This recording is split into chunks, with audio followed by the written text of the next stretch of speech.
Bismillahirrahmanirrahim. Assalamualaikum warahmatullahi wabarakatuh. Alhamdulillah, kita akan teruskan pembelajaran kita pada hari ini, Pendidikan Islam tahun 4, bidang Jawi. Kenali saya. Marilah sama-sama kita menadah tangan, mengaminkan doa belajar. Mudah-mudahan dilimpahkan rahmat dan berkat seterusnya. Faham topik kita pada hari ini insya-Allah. A'udzu billahi minasyaitonir rajim. Bismillahirrahmanirrahim. Allahumma aftah alaina hikmataka wanshur alaina min khazaini rahmatika ya arhamar rahimin. Rabbi zidni ilma warzuqni fahma. Rabbi shrah li sadri wa yassir li amri wahlul 'uqdatam min lisani yafqahu qawli. Amin ya rabbal alamin. Baiklah, objektif pembelajaran kita pada hari ini, di akhir pembelajaran murid-murid dapat ikut sama-sama baca. Ada lampu warna merah atau laser merah tu, mengenal kedudukan huruf hamzah dalam perkataan dengan betul. Objektif yang kedua ialah membaca perkataan yang mengandungi huruf hamzah dengan betul. Marilah sama-sama kita menekan butang langgan subscribe, loceng notifikasi channel saya. Mudah-mudahan tidak terlepas daripada video-video pembelajaran yang terkini. Moga-moga memberikan manfaat, insya-Allah. Terima kasih atas sokongan anda. Alhamdulillah. Kita teruskan dengan tajuk kita, hamzah di atas huruf alif. Bila kita perlu letak huruf hamzah di atas huruf alif? Hari ini kita akan belajar bila kita perlu letak hamzah di atas huruf alif. Apabila kita lihat kata dasar yang bermula dengan huruf alif dan didahului dengan imbuhan awalan di, huruf hamzah perlu diletakkan di atas huruf alif. Kita lihat perkataan urus yang dimulakan dengan huruf alif dan didahului dengan imbuhan di, maka perlu ditulis hamzah di atas huruf alif menjadi diurus. Kemudian kita lihat contoh yang kedua, iaitu alif yang bermula dengan huruf alif didahului dengan imbuhan di, maka kita perlu letak huruf hamzah di atas huruf alif menjadi di alih. Alhamdulillah, kita teruskan yang kedua. Kata dasar yang bermula dengan huruf alif dan didahului dengan imbuhan awalan se, huruf hamzah perlu diletakkan di atas huruf alif. Kita lihat contoh kata dasar orang yang bermula dengan huruf alif didahului dengan imbuhan awalan se, maka kita perlu letak hamzah di atas huruf alif menjadi seorang. Seorang. Contoh yang kedua ialah kata dasar ikat yang bermula dengan huruf alif didahului dengan imbuhan se, maka kita perlu letak hamzah di atas huruf alif menjadi seikat. Boleh faham? Kita lihat pula yang ketiga. Kata dasar yang bermula dengan huruf alif dan didahului dengan imbuhan awalan ke, maka kita juga perlu letak hamzah di atas huruf alif. Kita lihat contoh kata dasar arah. Okey, seperti yang lampu merah ini dimulakan dengan huruf alif didahului dengan imbuhan awalan ke, maka kita perlu letak hamzah di atas huruf alif menjadi ke arah. Okey, dan apabila kata dasar yang lain, contohnya perkataan empat, bermula dengan huruf apa? Alif. Kata imbuhan awalan di depannya ialah ke. Secara automatiknya perlu letak huruf hamzah di atas huruf alif menjadi keempat. Okey. Secara rumusannya, apa-apa sahaja kata dasar yang bermula dengan huruf alif seperti yang ada warna hijau ini dan imbuhan awalannya sama ada di, se ataupun ke, tiga imbuhan awalan ini, maka kita mestilah meletakkan huruf hamzah di atas alif. Barulah tulisan kita ialah tulisan yang betul. Boleh dapat? Alhamdulillah. Marilah kita teruskan lagi yang seterusnya. Bila kita perlu letak hamzah di bawah huruf alif. Hamzah di bawah huruf alif. Kita lihat. Yang pertama, bila mana kita perlu letak hamzah di bawah huruf alif, kata dasar yang berasal daripada bahasa Arab. Contohnya, Islam. Islam merupakan bahasa Arab. Ya, jadi kita perlu letak huruf hamzah di bawah huruf alif. Ini ialah penulisan yang betul. Contohnya perkataan kita ada imbuhan diislamkan. Okey. Jadi kita mestilah meletakkan juga huruf hamzah. Kita tidak boleh menggugurkan huruf hamzah tersebut.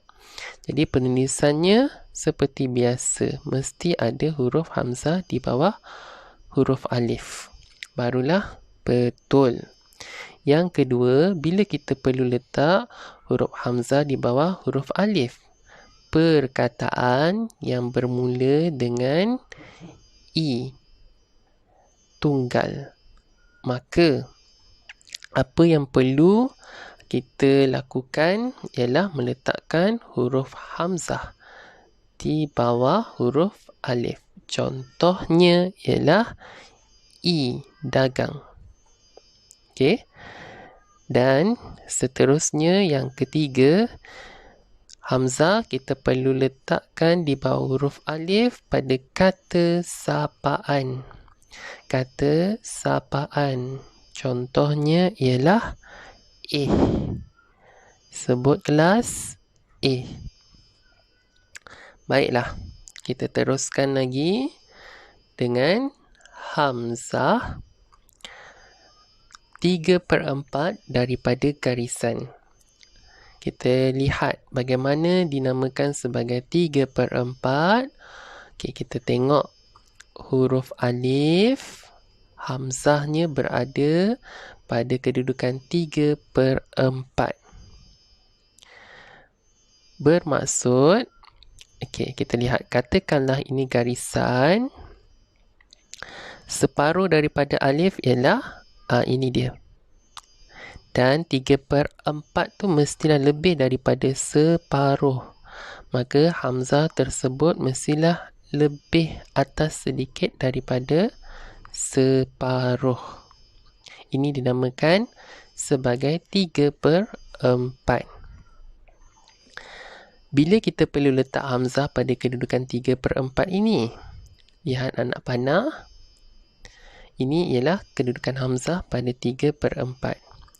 Contoh yang pertama, perkataan berimbuhan an dan i. Mana-mana perkataan yang berimbuhan an dan i, mestilah kita tulis huruf hamzah pada kedudukan 3/4 daripada garisan. Kita lihat contoh untuk an. Yang pertama ialah perasaan. Perasaan.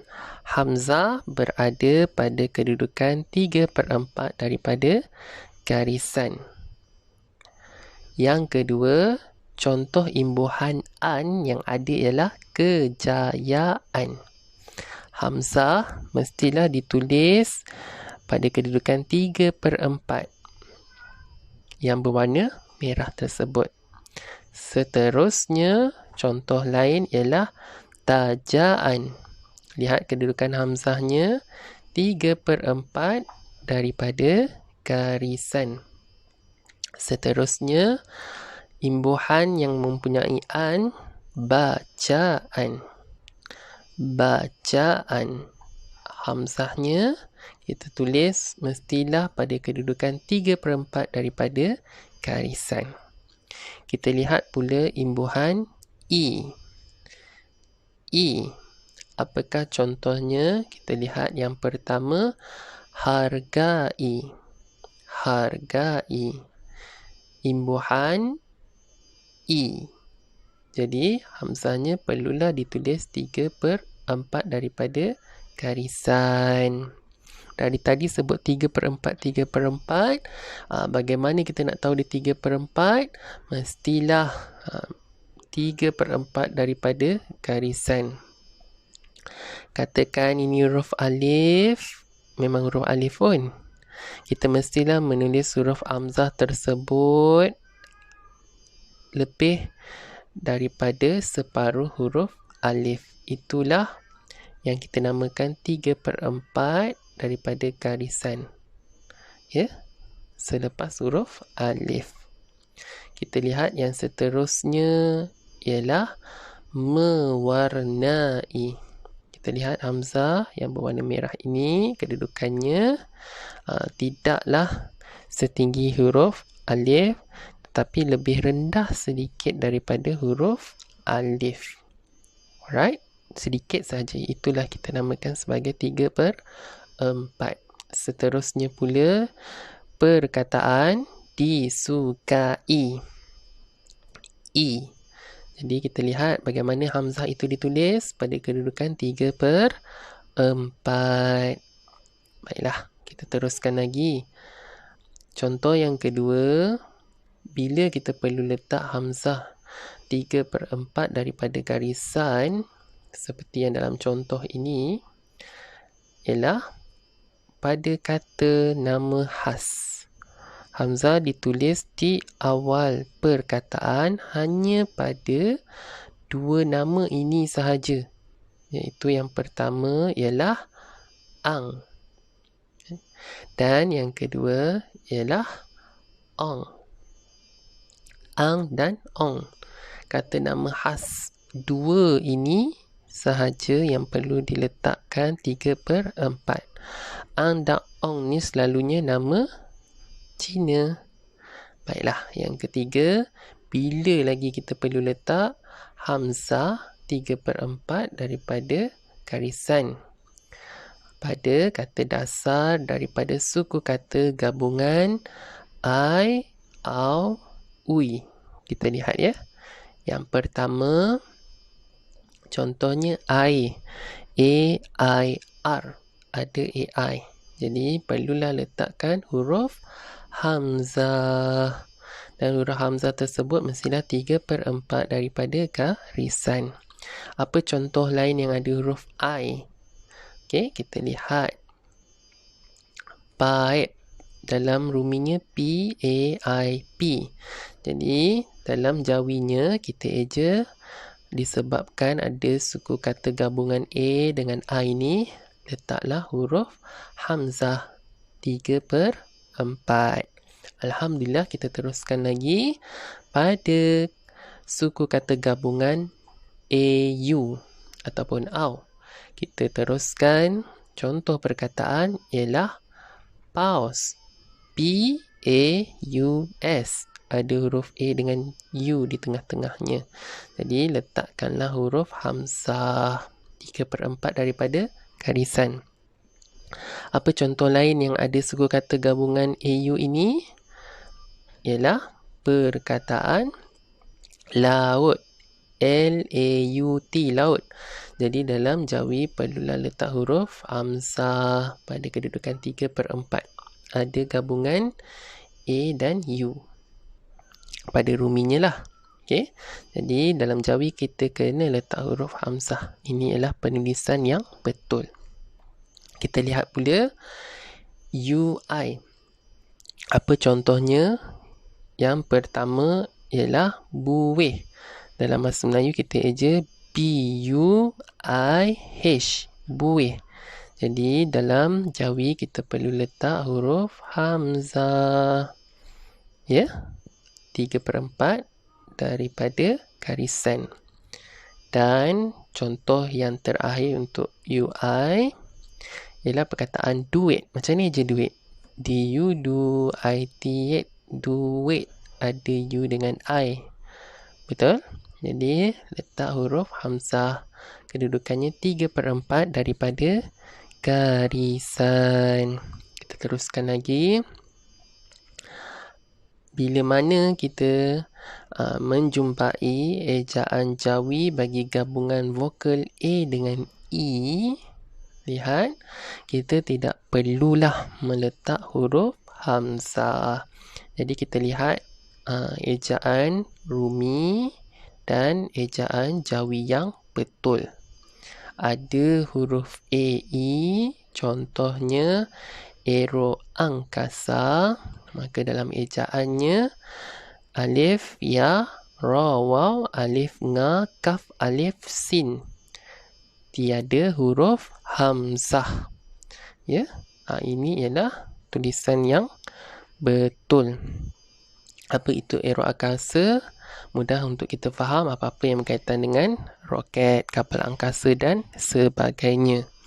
Kita lihat yang kedua ialah aerobatik. Aerobatik.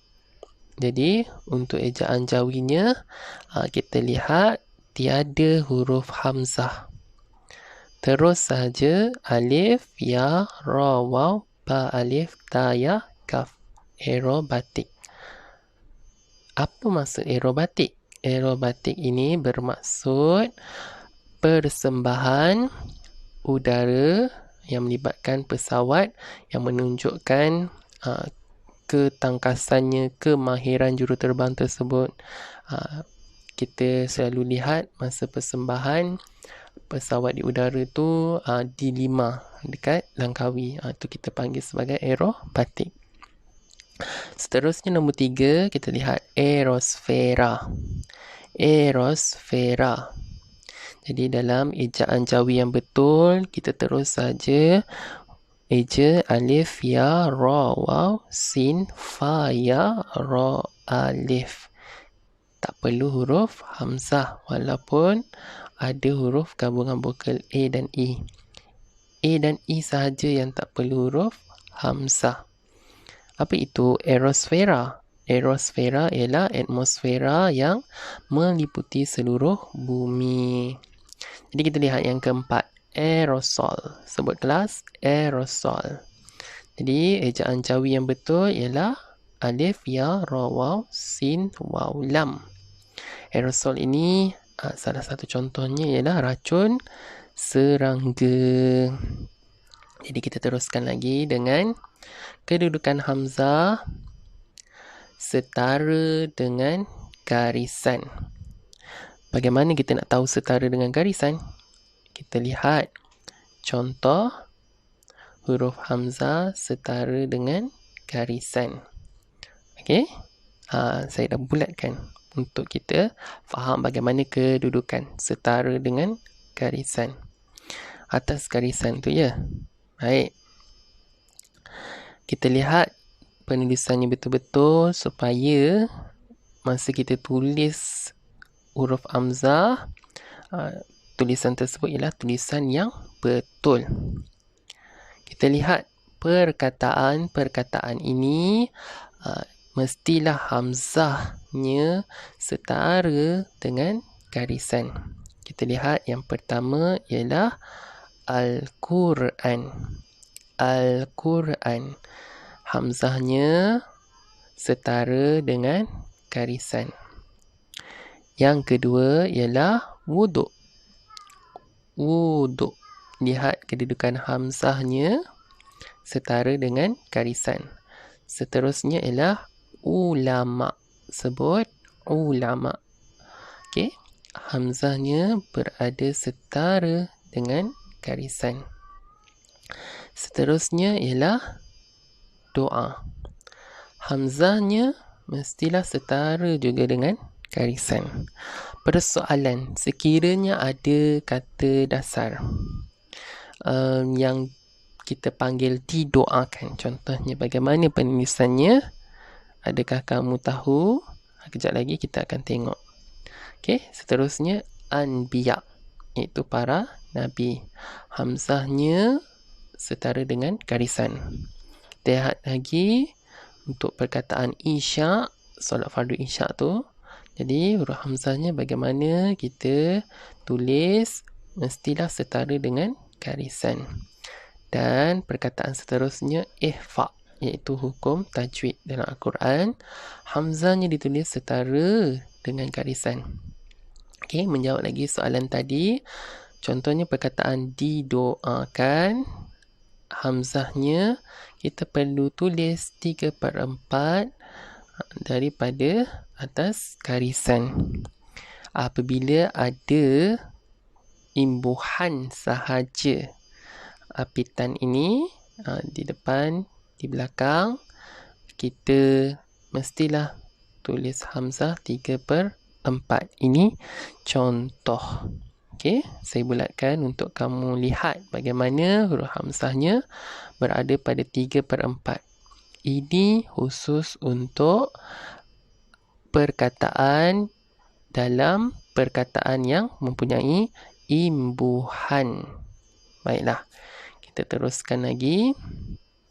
Yang seterusnya ialah kata dasar berasal daripada bahasa Arab. Jadi, hamzahnya adalah hamzah yang berumah. Okey, kita lihat hamzah tu ada rumah untuk dia duduk. Okey, ini untuk kita faham. Selalunya dalam bahasa Arab lah, kata dasar bahasa Arab. Contohnya kita lihat perkataan yang pertama, malaikat. Okey, lihat bagaimana huruf hamzahnya ditulis. Huruf hamzah tersebut ada rumahnya. Okey, huruf hamzah ni berbeza-beza. Kita mestilah melihat contohnya untuk kita tahu bagaimana penulisan hamzah tersebut. Seterusnya Israel. Hamzahnya mestilah berada pada rumahnya. Seterusnya masalah. Okey, masalah. Kita lihat bagaimana kedudukan hamzahnya. Okey, bila mana huruf hamzah ini boleh disambungkan, jadi mestilah ditulis seperti ini. Baik, kita lihat seterusnya Jibrail. Apabila terdapat huruf yang tidak boleh bersambung, kita lihat akan tidak ada huruf yang bersambung di sini pada sebelumnya itu, sebelum huruf hamzah. Jadi penulisan huruf hamzah tersebut mestilah seperti ini rumahnya, ya. Dan seterusnya Mikail. Cuba lihat perkataan ini, adakah perkataan ini bersambung? Ya, perkataan ini tidak bersambung. Apabila terdapat huruf yang tidak boleh bersambung sebelumnya, sebelum hamzah ni, maka tulisannya adalah seperti ini. Tahniah. Tahniah. Kita panggil tahniah pun boleh. Jadi kedudukan huruf hamzahnya seperti dalam contoh yang diberikan ini. Baiklah, kita lihat berdasarkan apa yang kita sudah belajar, secara rumusannya, huruf hamzah ni berada pada 5 kedudukan. Iaitu pada atas alif, hamzah di bawah alif, hamzah 3/4 daripada garisan, hamzah setara dengan garisan dan hamzah ada rumah. Jadi, saya ingin tinggalkan kamu dengan tugasan senaraikan perkataan yang mengandungi huruf hamzah mengikut kedudukan. Okey. Apakah contoh perkataan yang ada hamzah pada di atas alif, hamzah di bawah alif, hamzah 3/4 daripada garisan, hamzah setara dengan garisan dan hamzah yang ada pada rumahnya. Okey. Di sini ada contohnya lah. Okey. Untuk kamu lihat dan cuba senaraikan lagi apakah perkataan-perkataan yang lain.